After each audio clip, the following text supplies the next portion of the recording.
नमस्कार साथियों, अगर आपकी गेहूं की फसल में पहली सिंचाई या दूसरी सिंचाई करने के बाद भी फसल कहीं ना कहीं आपको पीली दिखाई दे रही, उसकी ग्रोथ वो रुकी हुई है, उसके अंदर से निकलने वाले टेलर्स की संख्या कम है, पौधों को उखाड़ के देखते हैं तो उनके अंदर जड़ें हैं ना, वो या तो मिलती ही नहीं, अगर है भी तो भी वो बहुत कम चल रही है, उसके अंदर व्हाइट रूट्स की बहुत ज्यादा कमी है। तो आपको इस टाइम के ऊपर सचेत हो जाना चाहिए, और विशेषकर उन किसान भाइयों को जिनकी फसल अभी लगभग 45-50 दिन के लगभग पहुंचने वाली है, क्योंकि अगर इस टाइम के ऊपर भी आपकी फसल से निकलने वाले टेलर्स की संख्या अच्छे से नहीं हो पाई, फसल के अंदर क्लोरोफिल पूरी तरह से नहीं बन पाया, तो आगे चलकर आपके जो फसल का उत्पादन है वो निश्चित तौर पर कम से भी कहीं ज्यादा कम निकलेगा। अभी हमारे पास पिछले 2-4 दिनों से लगातार एक कमेंट आ रहा है कि भाई हमारी फसल है ना वो बहुत तेजी से पीली पड़ती जा रही है, जैसे ही हम सिंचाई करते हैं, सिंचाई करने के बाद तो ये पीलापन और ज्यादा बढ़ जाता है। और विशेषकर उन इलाकों से जहां पर धान के खेत थे, जहां पर पहले धान की बुआई की थी, धान के ऊपर अब उन लोगों ने अपने खेतों के अंदर गेहूं की बुआई की, या फिर वो खेत जहां पर पानी लगातार भरा रहता है, कलराठी मिट्टी है, जहां पर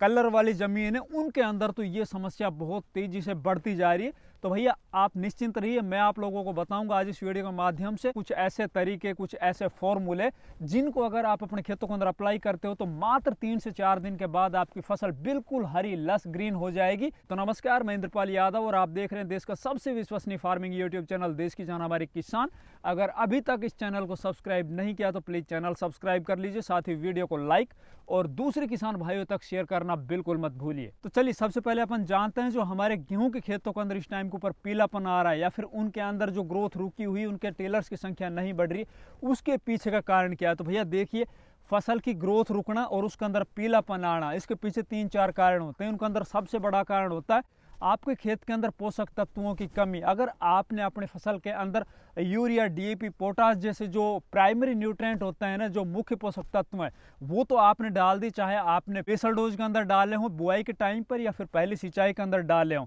और बाकी जो बचे हुए द्वितीयक पोषक तत्व होते हैं ना, उनको आप नहीं दे पाए हो, या फिर आप माइक्रो न्यूट्रिएंट जो सूक्ष्म पोषक तत्व होते हैं ना, जिनकी आवश्यकता तो बहुत थोड़ी होती है, लेकिन इनकी कमी अगर आपकी फसल के अंदर आ गई तो वो दूर से दिखने लग जाएगी, चाहे आप कुछ भी अपने खेत के अंदर डाल लेना, वो काम ही नहीं करेंगे। दूसरा पीलापन आने का कारण होता है हम ऊपर से खाद उर्वरक तो अच्छे से दे रहे हैं भैया, हमने प्राइमरी न्यूट्रिएंट भी दे दिया, द्वितीयक पोषक तत्व होते हैं वो भी हम दे चुके हैं, सूक्ष्म पोषक तत्व जो माइक्रो न्यूट्रिएंट होते हैं ना वो भी हम अच्छे से दे चुके हैं, लेकिन इन सब के बावजूद भी हमारी फसल पीली है। वो आखिर क्या कारण है? तो भैया इस अवस्था के अंदर ऐसा होता है, जिन खेतों के अंदर लगातार गेहूं की बुआई होती रहती है, जिन खेतों के अंदर क्रॉप रोटेशन नहीं अपनाया जाता है, या फिर जिन खेतों के अंदर गेहूं से पहले धान की फसल थी, लगातार उन खेतों के अंदर सिंचाइयां होती रही थी, अभी भी हमारे खेतों के अंदर सिंचाइयां हो रही है, या खेत के अंदर हमारी मिट्टी के अंदर जो नमी है ना वो लगातार बनी रहती है, उन खेतों के अंदर या तो जो भी कोई खाद उर्वरक डले हुए होते हैं वो लीच डाउन कर जाते हैं, जड़ों से नीचे चले जाते हैं, या फिर उन खेतों के अंदर, उन फसलों के अंदर जो हमारी फसल होती है ना, उनकी जड़ें है ना वो लॉक हो जाती है, या फिर जड़ों के अंदर लगने वाला जो माहू होता है ना वो लग जाता है, या फिर फंगस जनित बीमारियां लग जाती है। ये बहुत बड़ा कारण होता है उन खेतों के अंदर जिन खेतों में धान जैसी फसलें होती है, या जो भारी मिट्टी होती है, या फिर जो कलर वाली जमीन होती है ना, जिनके अंदर हम सिंचाई कर देते हैं और सिंचाई करने के बाद कई दिनों तक लगातार नमी बनी रहती है, और ऊपर से मौसम खराब हो जाता है, धुंध आ जाती है, बारिशें आ जाती है, या फिर लगातार मौसम के अंदर नमी बनी रहती है, तो उस अवस्था के अंदर हमारे पौधे की जो जड़ें हैं ना, उन जड़ों की ग्रोथ रुक जाती है, उनके अंदर से निकलने वाले व्हाइट रूट्स हैं ना वो बनना ही बंद हो जाती है, या फिर जो जड़ें होती है ना वो सड़ जाती, गल जाती है। उस अवस्था के अंदर पौधे में चाहे ऊपर से आप अपनी फसल में कुछ भी डाल लो अपने खेत में, वो काम ही नहीं करेंगे, क्योंकि जिस पौधे की जड़ें स्वस्थ नहीं है वो नीचे से उनको उठा ही नहीं पाएगा, उनको अपटेक नहीं कर पाएगा जो हमारे खेत के अंदर पड़े हुए पोषक तत्व होते हैं। इसके अलावा अगला कारण होता है भैया स्ट्रेस। अब स्ट्रेस 2-3 कारणों से आता है। एक तो हम जैसे अपनी फसल के अंदर जो खरपतवार नाशी का स्प्रे करते हैं ना, तो खरपतवार नाशी का स्प्रे करने के बाद अक्सर बहुत से खरपतवार नाशी ऐसे होते हैं जिनका इफेक्ट हमें दिखाई देता है। अच्छी खासी हमारी जो फसल चल रही होती है वो स्प्रे करने के बाद उसके अंदर पीलापन आ जाता है, उसकी ग्रोथ रुक जाती है, उसके ऊपर झटका लग जाता है। या फिर दूसरा स्ट्रेस आता है मौसम का, जैसे कि भैया आपके एरिया के अंदर पाड़ा जम जाता है,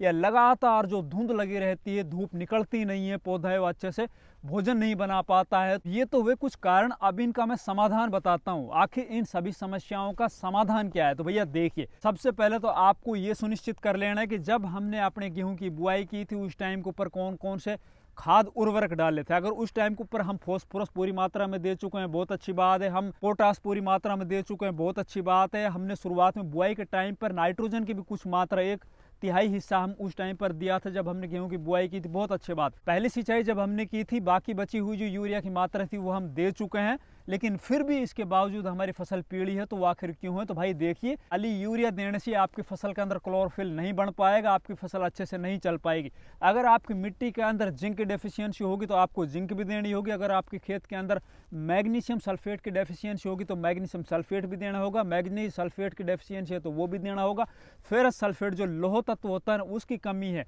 तो भी आपको देना होगा। ये छोटे छोटे माइक्रोन्यूट्रेंट होते हैं, छोटे छोटे सूक्ष्म पोषक तत्व होते हैं। इनकी ज़रूरतें बहुत थोड़ी होती है, लेकिन इनकी कमी है ना, वो बहुत बड़े स्तर के ऊपर दिखाई देती है, आपके उत्पादन को बहुत ज़्यादा निम्न स्तर के ऊपर ला सकती है। तो भैया इस तरह के अगर आप अपनी फसल के अंदर ये सूक्ष्म पोषक तत्व नहीं दे पाए हो तो आप कोशिश कीजिए, जब आप सिंचाई करो तो सिंचाई से पहले आपको यूरिया के अंदर मिला कर ये सूक्ष्म पोषक तत्व है ना, उनको आप अपने खेत के अंदर डाल दीजिए। फिर आपके 2-4 दिन बाद देखना, निश्चित तौर पर अगर आपके खेत के अंदर इस तरह के पोषक तत्वों की कमी होगी तो वो पीलापन है वो गायब हो जाएगा, फसल आपकी हरी भरी हो जाएगी। इसके अलावा अगर आप इस तरह के ये सभी पोषक तत्व अपने फसल के अंदर दे चुके हो और फिर भी आपकी फसल के अंदर पीलापन है, तो इसमें भैया आपकी जो जड़ें हैं ना, आप पौधे को उखाड़ के देखना, उनकी जड़ों के अंदर निश्चित तौर पर 2-3 प्रॉब्लम देखने को मिलेगी। या तो आपको जड़ है ना वो दिखाई नहीं देगी, अगर जड़ थोड़ी बहुत चल भी रही होगी तो वो जड़ काली पड़ चुकी होगी, उसके अंदर फंगस जनित बीमारियां लग चुकी होगी, या फिर जड़ों के अंदर माहू, बिल्कुल छोटे छोटे कीट आपको दिखाई देंगे जो जड़ों के रस को धीरे धीरे चूसते रहते हैं,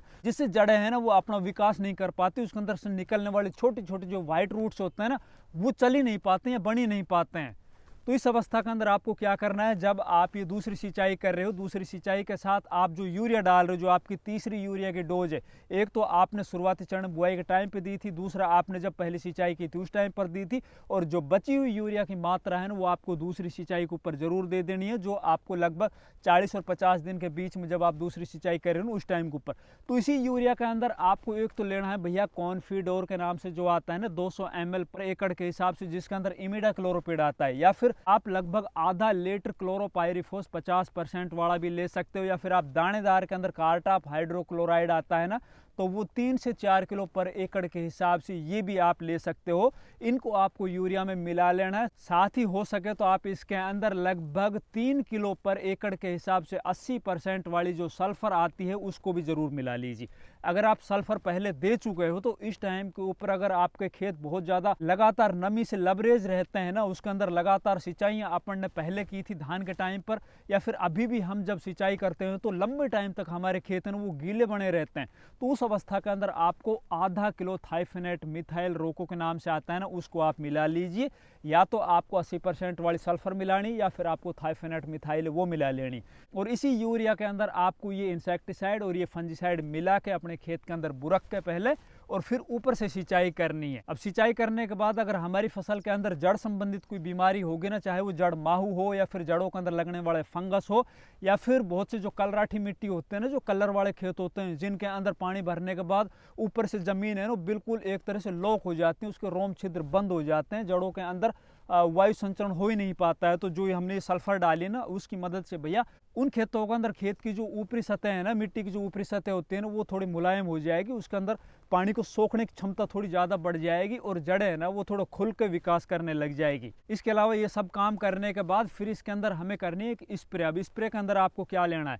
या तो आप NPK 1261 ले लीजिए, जिसके अंदर 12% नाइट्रोजन होता है, 61% फॉस्फोरस होता है। इसके साथ आप कोई भी टॉनिक ले सकते हो, जैसे कि ईसाबियोन आता है, क्वांटिस आता है, इस तरह का अगर आप ये टॉनिक इसके अंदर मिला के स्प्रे करोगे तो किसी भी तरह का अगर पर्यावरणीय तनाव, किसी भी तरह का स्ट्रेस हमारी फसल के अंदर होगा, चाहे वो खरपतवार नाशक स्प्रे से आया हुआ हो या फिर मौसम की वजह से आया हुआ हो, तो वो स्ट्रेस से हमारी फसल है ना वो मुक्त हो जाएगी। और जो NPK हमने यूज़ किया है ना उसके अंदर जो 61% फॉस्फोरस है ना, वो आपकी फसल के जो कल्ले निकल रहे हैं ना उनको ज़्यादा से ज़्यादा बढ़ाने के अंदर मदद करेगी। पौधे का जो स्ट्रक्चर है ना उसको मजबूत करने का अंदर बहुत बड़ा रोल अदा करेगा, तो ये आप काम कर सकते हो। इसके अलावा एक और मैं आपको फॉर्मूला बताता हूँ जो पिछले 2-3 वीडियो के अंदर मैं लगातार बताता आ रहा हूँ, कि आप 1 से 1.5 किलो यूरिया ले लीजिए, उसके अंदर आप आधा किलो 21% वाली जिंक ले लीजिए, आधा किलो आप उसके अंदर मैग्नीशियम सल्फेट ले लीजिए, 300 ग्राम से 500 ग्राम आप इसके अंदर फेरस ले लीजिए।